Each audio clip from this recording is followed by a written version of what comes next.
Hello, hello, everybody. My name is Judy Heumann. We are really in for a treat with what is going to be happening over the next hour.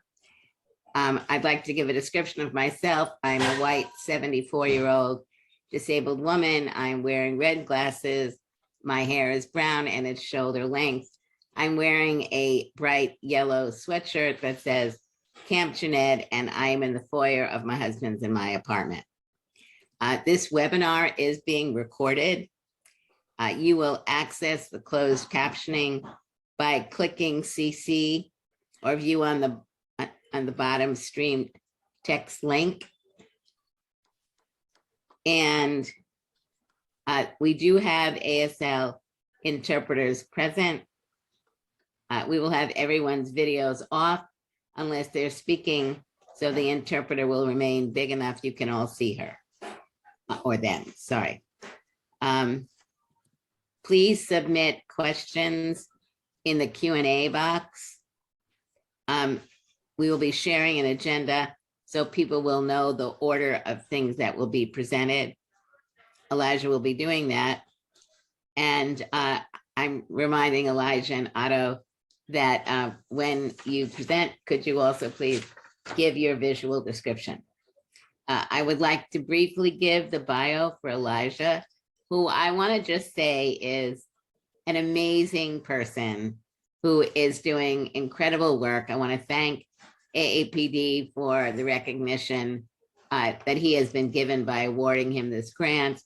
And he has really demonstrated what it means to go above and beyond. He has really put his heart and soul and brain into this project. And for me, if 50% of the people or 20% of the people, we could emulate the work that Elijah has been doing, we would be much further ahead. So Elijah is the founder of the Equal Opportunities for Students, a member of the Disability Rights Education Activism and Mentoring, and he was the creator of the Heumann-Armstrong Award. Otto Lana is a young adult man living in and loving sunny San Diego. He is a high school junior enrolled in honors courses and launch his moonshot of a future. When I said the outrage of disabled individuals will be ignited, he is taking that spark and pouring a rocket. Thank you so much to Otto. Your work also is amazing, and you really are an example for disabled people of all ages, but it's amazing the work that you've been doing as a high school student. I'd like to thank you both so much. So I turn it over to you, Elijah. Thank you. Thank you so much, Judy, for that introduction. Yeah, so first, thank you all for coming. My name is Elijah Armstrong. My pronouns are he, him, his.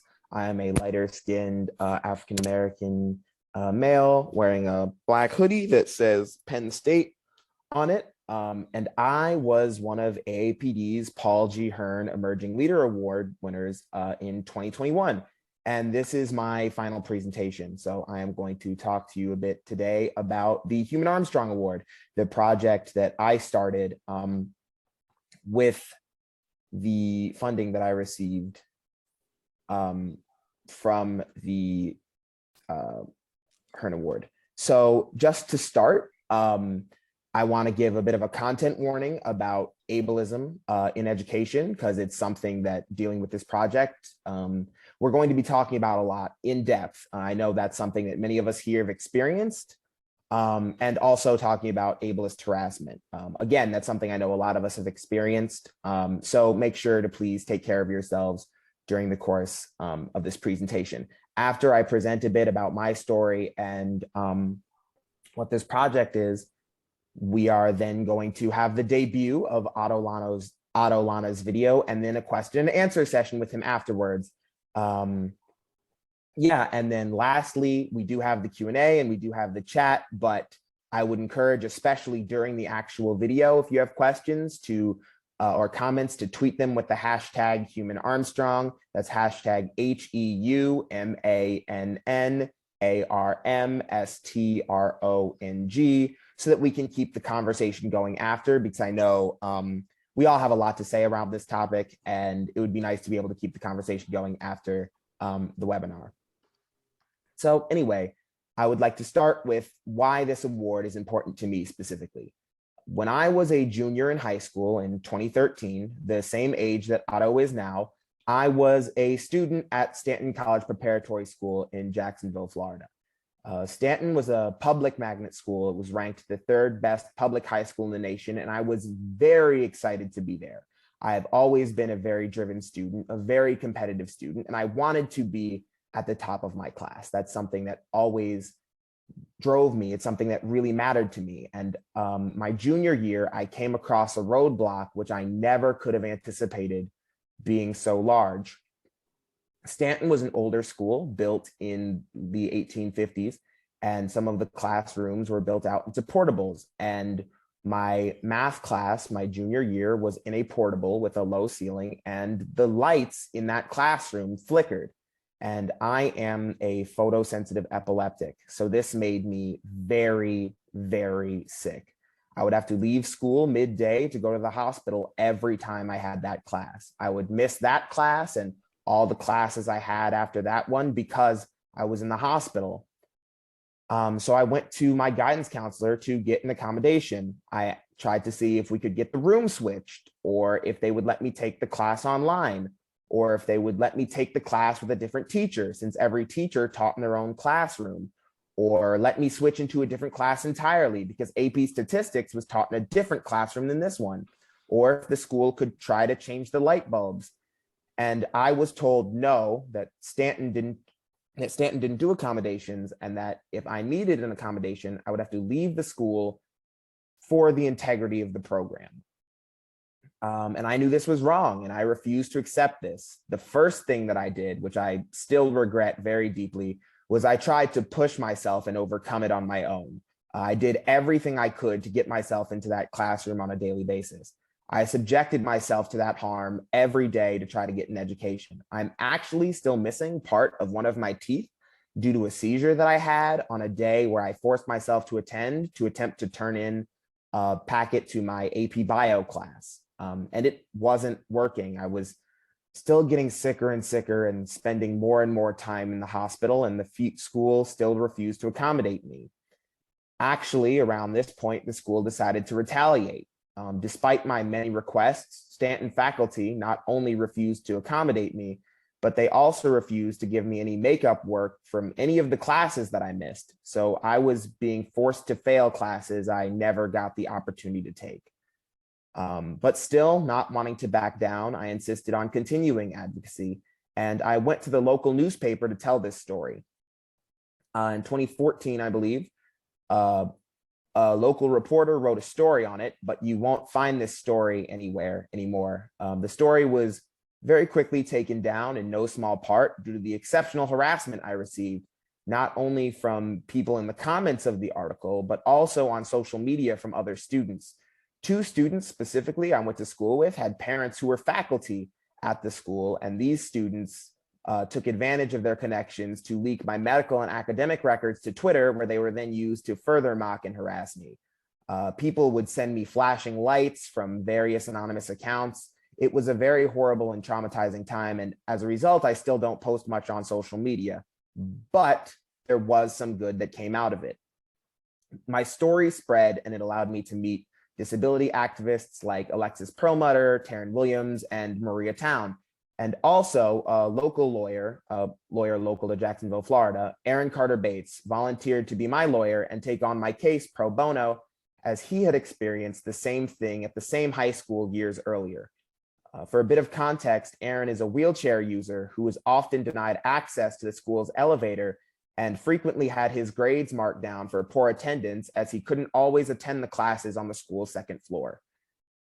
The case was settled in 2017, which was 2 years after I graduated high school. And while I am thankful for Aaron and all of the other activists that I met, this did take a lot out of me. It took my health, and I am reminded of that whenever I can feel the chip in my teeth. It took my money, as emergency rooms are not cheap. And I knew the only way I could have afforded legal representation was due to the goodwill of a disabled lawyer who intimately understood my struggle. And it took my time. I was not able to do most of the things that most high school students are able to do because of the great harassment I received from the student body. Never went to prom, never went to homecoming. I couldn't even go to graduation because we knew that I would have been heckled. And most importantly, though, this situation took from me the ability to define myself. This all happened during my junior year of high school, which is when a lot of students are applying to college. And all college applications require a letter of recommendation specifically from a student's guidance counselor. And my guidance counselor also happened to be the school's 504 designee. So I went digging through some of my old emails, and I found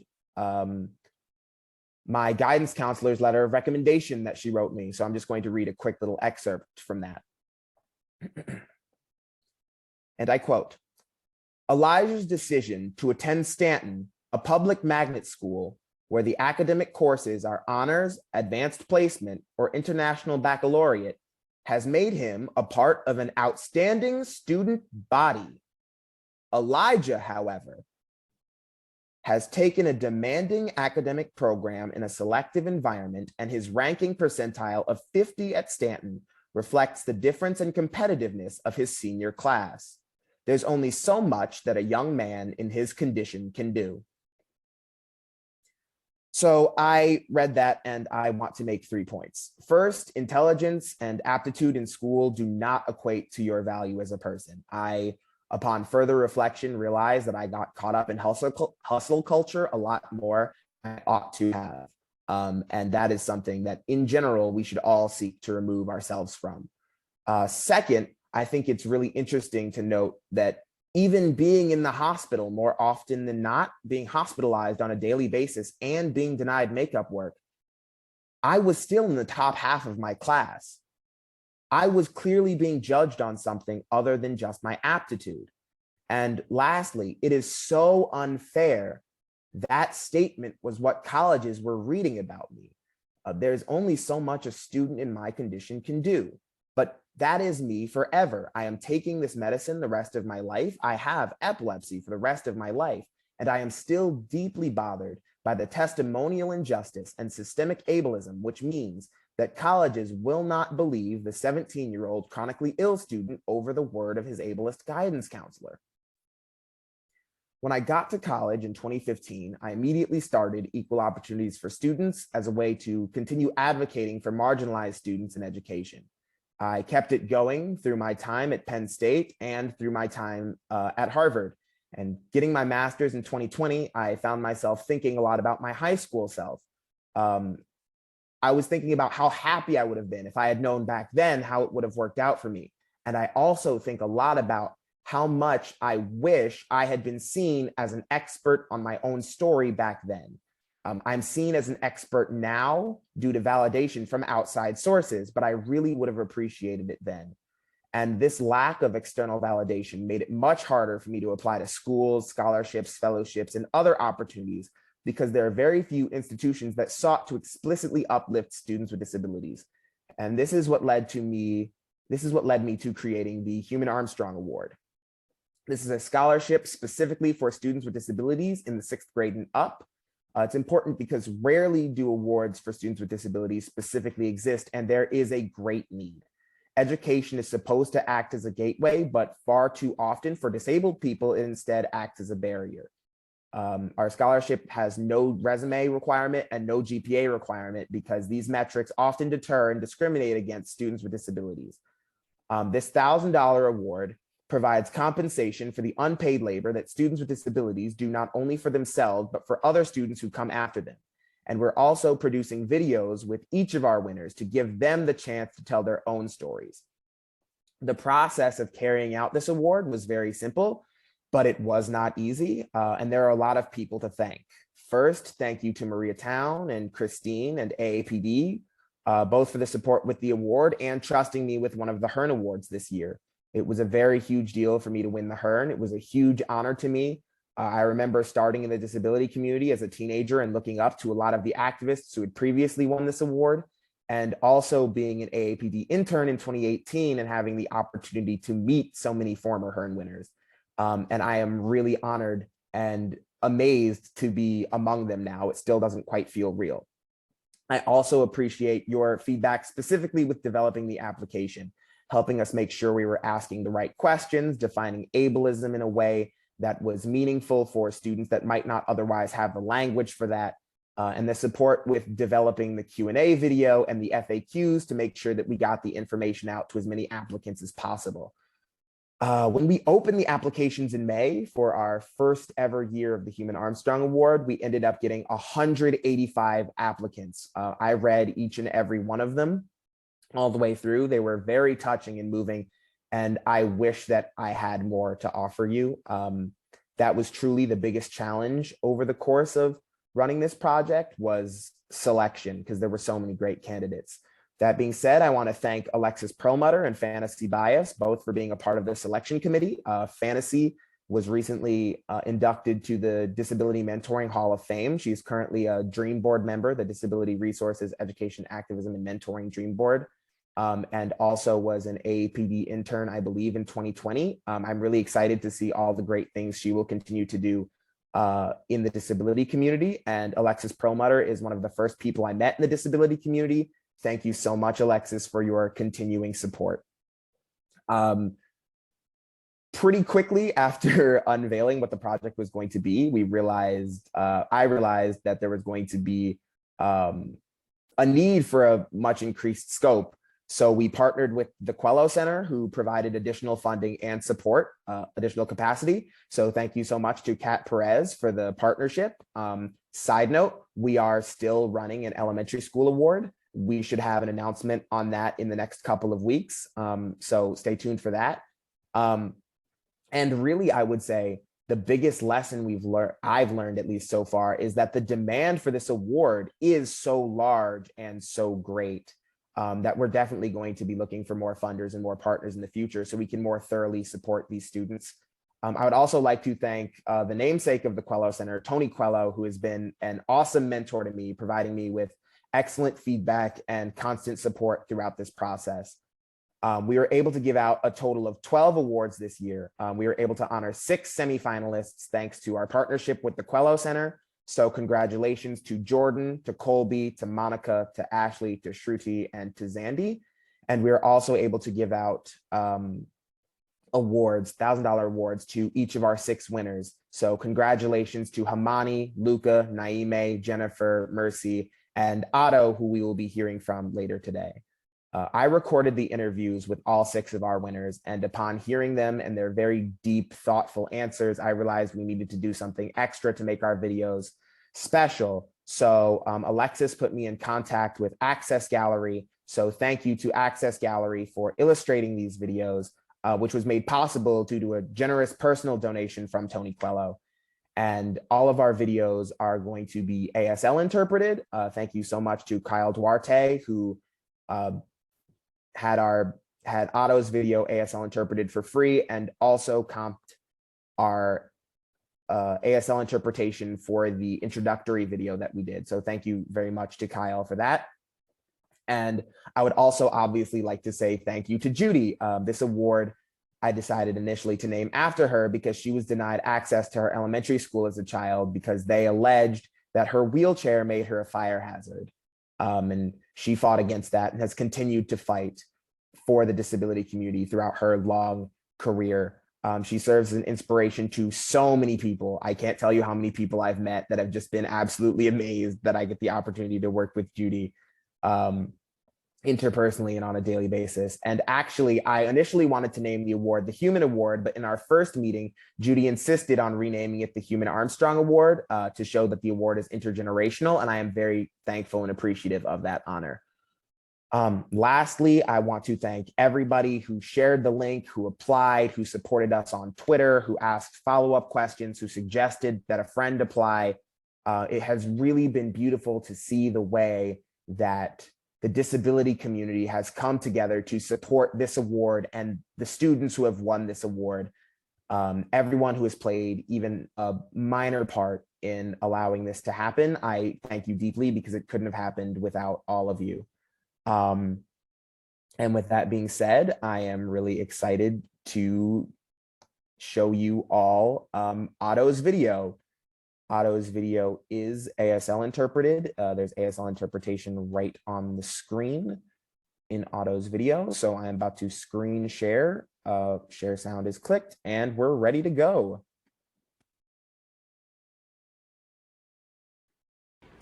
Hi, I am Elijah Armstrong. I am a lighter skinned black male with short dreadlocks. I am against a green background, and I'm wearing a dark blue hoodie that says Happy Valley. And I am happy to be one of AAPD's Paul G. Hearne Emerging Leader Award winners in 2021.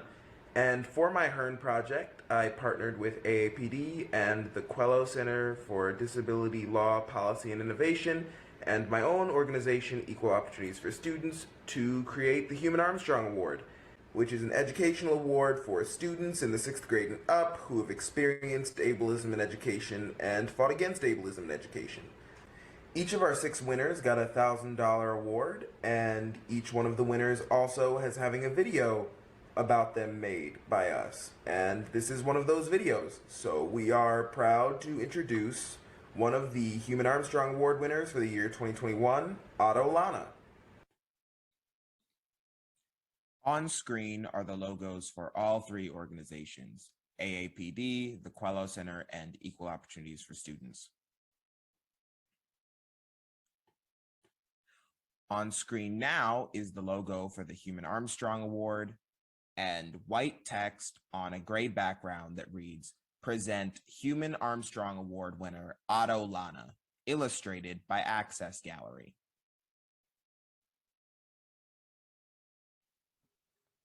Good evening.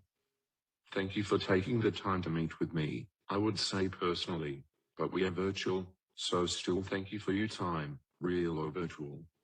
My name is Otto Lana. My pronouns are he and him. I am a young adult man with short brown hair stylishly gelled back. I have a freckled face and tanned skin of a sun-kissed beach bum living in sunny Southern California. I have dreamy blue eyes, an infectious laugh and a radiant smile. I am wearing a black t-shirt with colorful letters that read, "Everyone belongs here." Yes, this is a shameless plug for my company, Otto's Mottos. I am in my living room in San Diego. In the background you may be able to see a painting of a surfer and maybe a surfboard hanging on the wall. I live in the coastal community of San Diego, La Jolla. A photo of Otto Lana. He's smiling and looking away from the camera, holding his ear with his left hand. I was born here and have never lived anywhere else. I am a junior at Fusion Academy, here in San Diego. An illustration of Otto Lana in the same position. I have autism and apraxia. The combination of these prevent me from speaking words with my mouth. That is why I type to communicate. I am a multimodality communicator. I use high-tech technology, such as a computer or iPad, a Bluetooth keyboard, a Bluetooth speaker, and a text-to-talk app in formal settings. I use a waterproof letterboard, the one I designed, when I am on the go, or for every day. An illustration of Otto using his iPad. In school I use a number board, a whiteboard, a choice board, whatever gets my point across, and gets the job done. I use some sign language, and for those that know me well, my mannerisms and my facial expressions speak volumes. An illustration of communication tools. A number board, a letter board, a choice board, and a whiteboard. I have always had an appropriate yes and no nod. But yes or no questions are hard for the average person to think up. I cannot tell you how many times someone thought they were asking a yes or no question that was really a question asking for a preferred choice. Typing to communicate is a slow and arduous process that takes a great deal of time. It takes a great deal of effort to organize the thoughts in my head and the muscles of my body to type.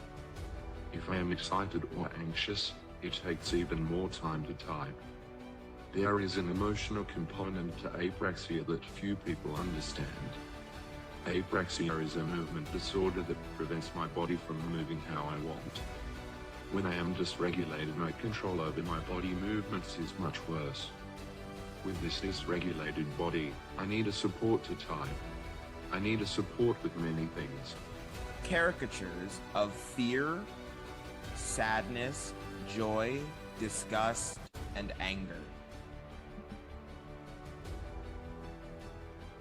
My hands have as much control as a typical person does with their feet. Try to type with your feet. Try to eat with your feet. Try to open a jar of pickles with your feet. Now try to do those tasks with your shoes on. Talk about typing a mile in someone else's shoes. Ha ha ha ha. An illustration of someone trying to open a jar of pickles with their feet. School is a can of worms. When I was in an inclusive classroom with an aide, I was given no accommodations and had no AC device, so I got yelled at all the time and was sent outside to sit on a bench until I could collate myself with my aide. An illustration of Otto sitting alone on a bench, holding his iPad. When I was in a special day class, because I was diagnosed with an intellectual disability, I did nothing all day. I take that back. We made pudding, popped popcorn, and glued a lot of glitter. An illustration of Otto Lana covered in glitter making pudding. When I was in a non-public school, I had no aide or communication partner because they did not believe in aides. They believed in independence. Refer back to opening pickle jars with your feet in shoes. Not much got done during the day, but they had an amazing open water swim program for PE. I was on a diploma track by then, and the school district psychologist apologized for the whole misdiagnosis of intellectual disability. My current school has a fantastic virtual school program, and I am crushing it. The workload is intense. I have accommodations such as extended time, but there is no modification of the curriculum.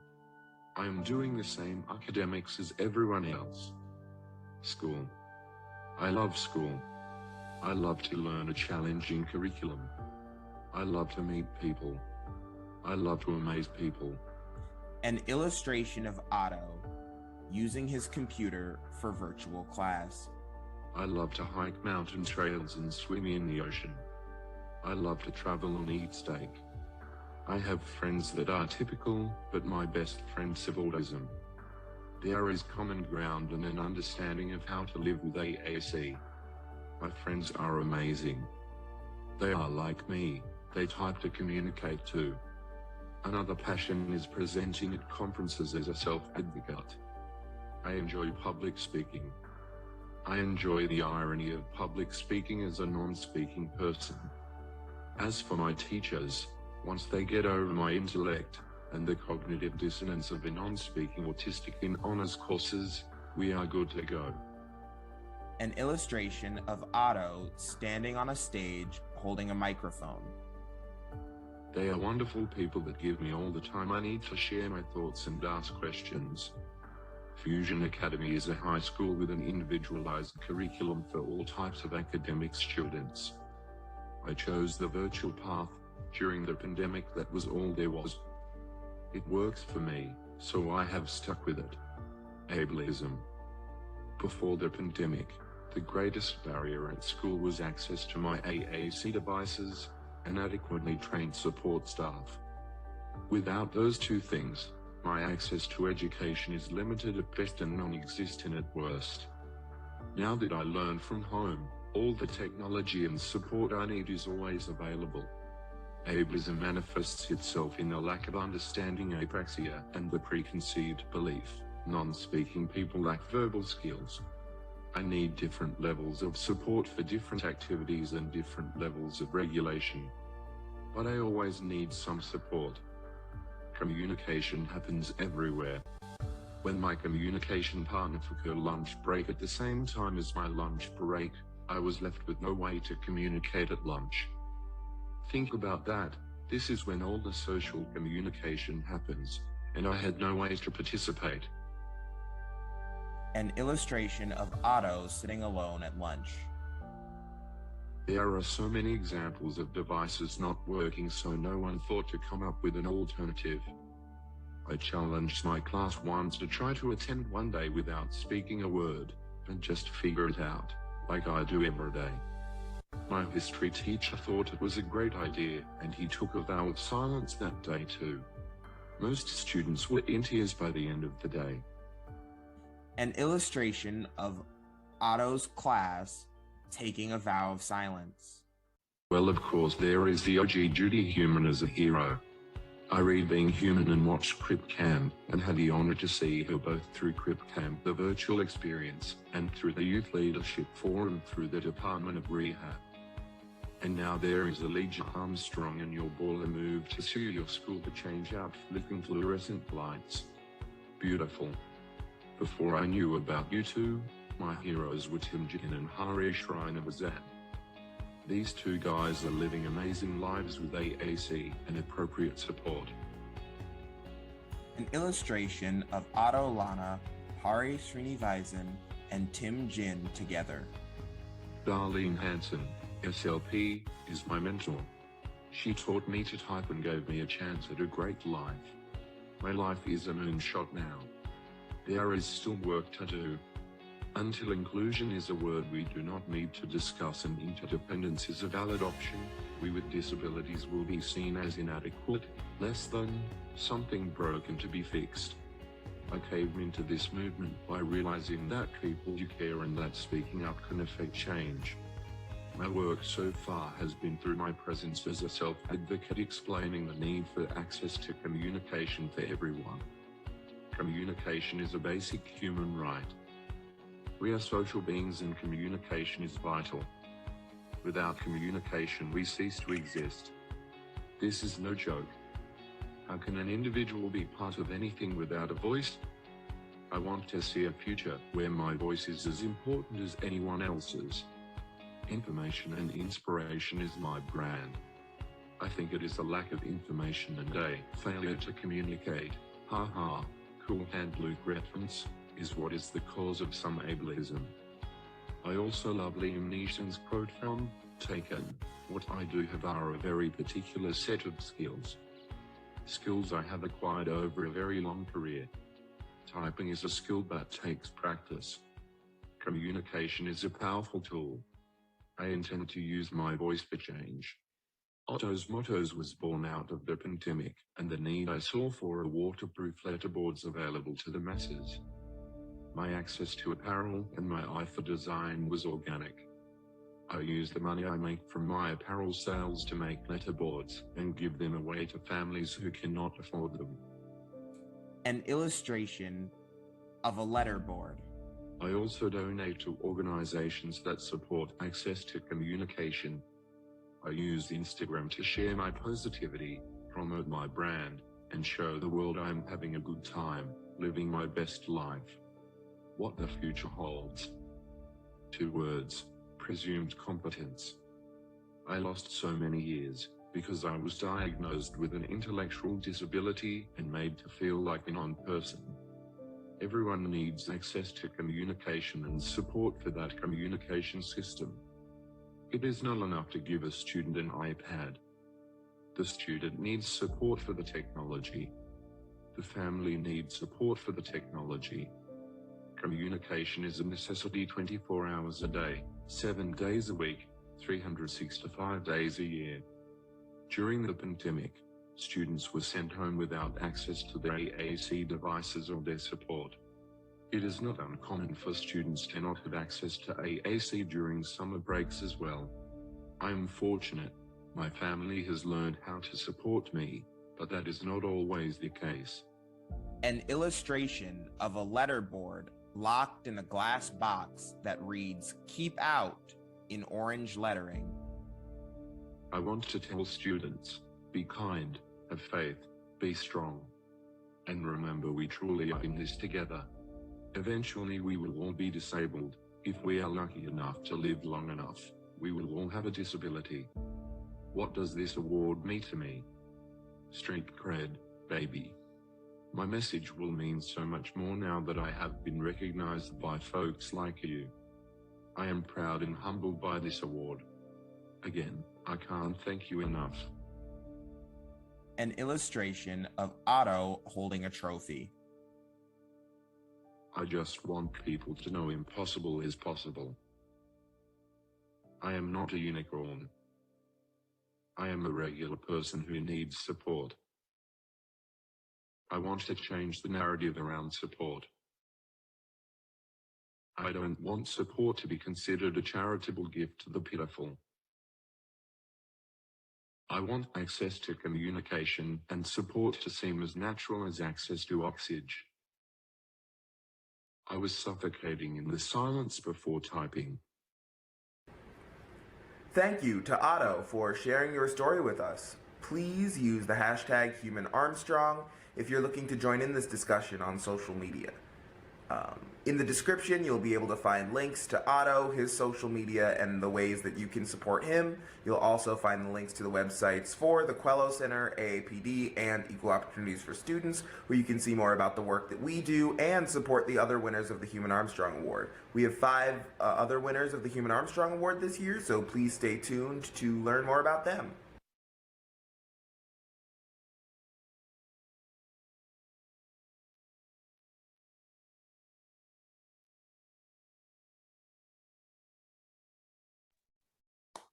Whew.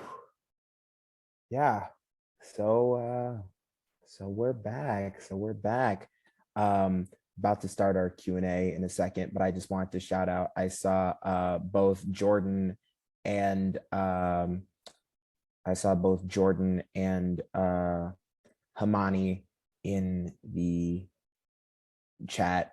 Jordan was a semifinalist and Heumann was a finalist for the Heumann-Armstrong Award. So hi to both of you. Oh, I also see Alexis and Fantasy. Hi to both of you too. Yeah. So yeah, Otto, if you want to come back on cam for the Q&A. Cool. So many of us got many questions were sent in ahead of time. So we're just going to kind of go down through some of those questions. So the first question was, what inspired you to apply for this award?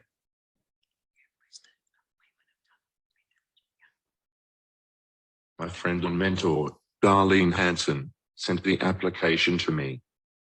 I already knew about Judy Heumann from watching the movie Crip Camp. In researching the requirements of the application, I learned about Elijah's story. I was so impressed with both of them. I thought even if I don't win, it will be an honor for them to read about my experiences. And if I did win, how legit would that be to have my name in the same sentence as those two powerhouses? That's such an honor. That's so kind of you. Another question we got was, where do you find your inspiration?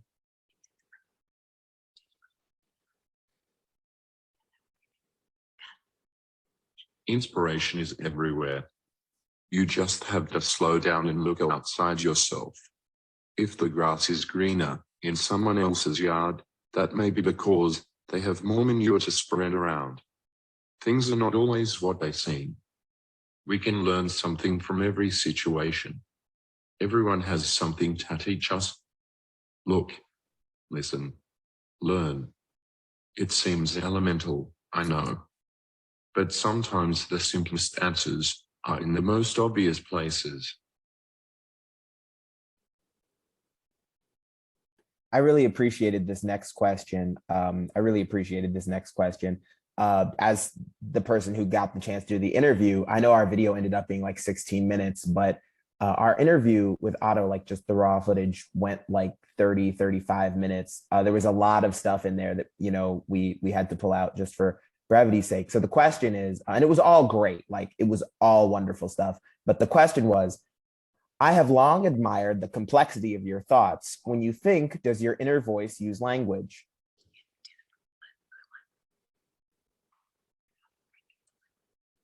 Yes, and it has an Australian accent. Non-speaking people do have an internal dialogue. It is a widely known myth that I would like to dispel, that non-speaking autistics, such as myself, have no receptive or expressive language. I want you to know, I receive your messages loud and clear. And if this isn't expressive, I don't know what is. Another question we received, how can we best support people with disabilities in schools?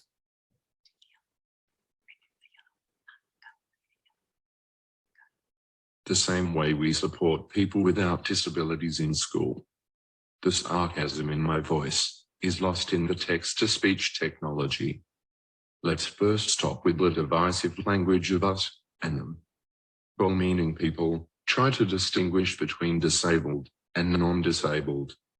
But this binary thinking leads to segregation or worries of financial burdens for special accommodations. If we think in terms of universal design, how everyone benefits, that is a better paradigm. There is no more us in them. It is everyone.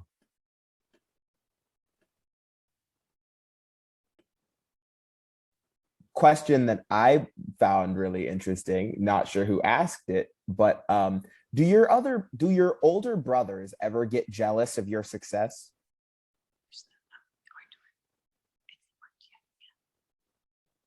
Not at all. They enjoy riding the wave of my success with me. The metaphor will not be lost on those who know us. We live for the beach and the ocean.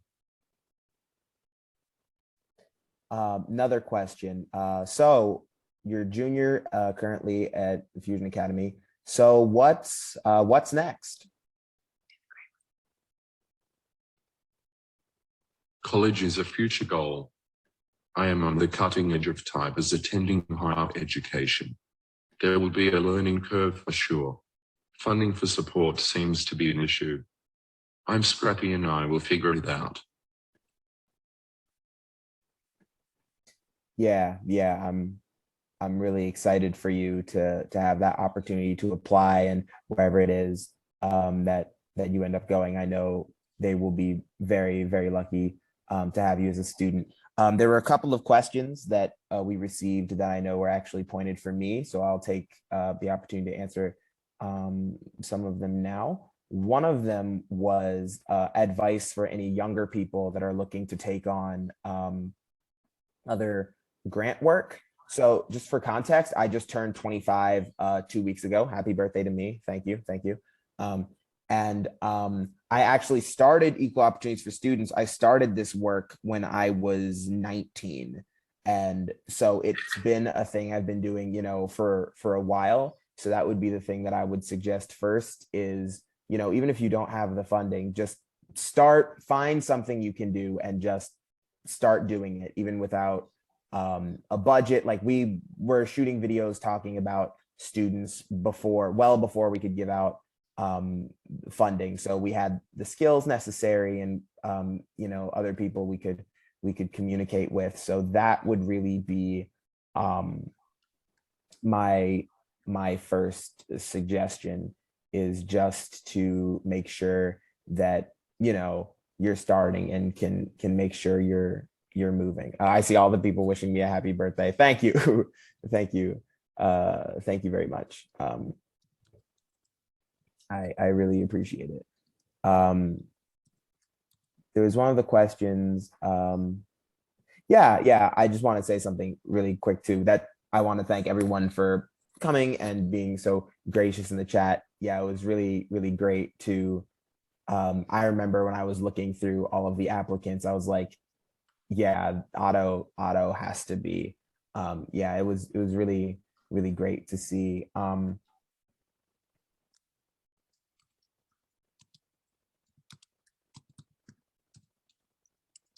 Yeah, it looks like we have one question. It is, Otto, I'm not sure if you would want to try to answer this, but it says, I'm wondering if there may be an opportunity presenting itself with an army of tech savvy baby boomers retiring who may be looking for purpose-filled work in the space of communication assistance. Otto, I'm not sure if you would want to try at that, if you had any thoughts on that, because they didn't specify who it was directed towards. Yes.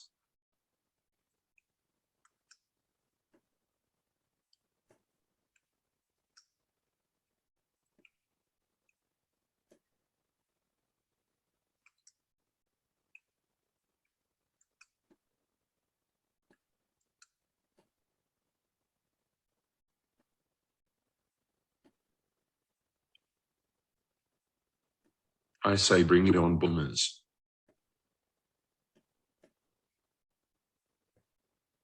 Yeah, honestly, I'm sort of feeling the same thing. As long as the people, as long as the people are coming with, you know, the right mindset, not a charity mindset, but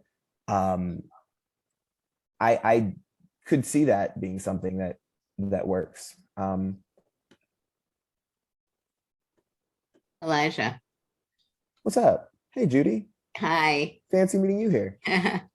Otto, could I ask you a question? What role did your parents You play? guys are living the dream. Oh, he said that boomers were living the dream. Okay, sorry. What was your question? My question was, what role did your parents play in supporting you?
Well, they were there to cheer me on, but also to get up if I was knocked down.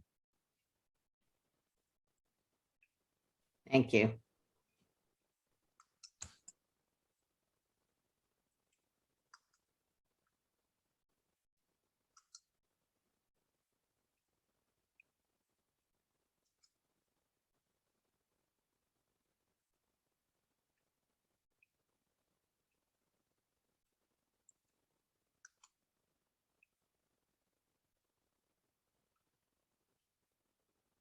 There are no proprietary parties here. Oh, it was, there are no pity parties here. I'm sure not.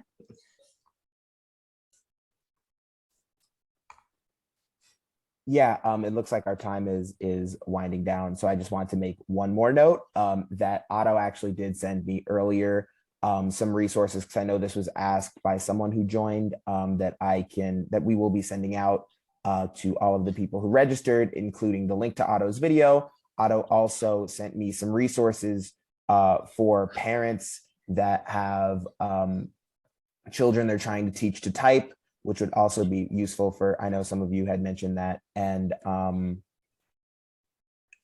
someone had asked, oh, it looks like this question just came in was a question that was also asked earlier, was advice for students, advice for educators. Otto had previously given a presentation on Thank you so much. to people with to paraprofessionals. So we will be sending that out to all of you. And just to wrap, the Heumann-Armstrong Award is something we are looking to continue. It's something we are continuing. We should be dropping our next round of applications sometime in May. Our next video is going to be dropping in late February. It's Jennifer Lee is our next video that will be dropping in February. Yeah, so we're still moving. We are going to be opening applications again. So watch out for me on Twitter, social media, watch out for Equal Opportunities for Students and the Quello Center and AAPD. And thank you all for coming.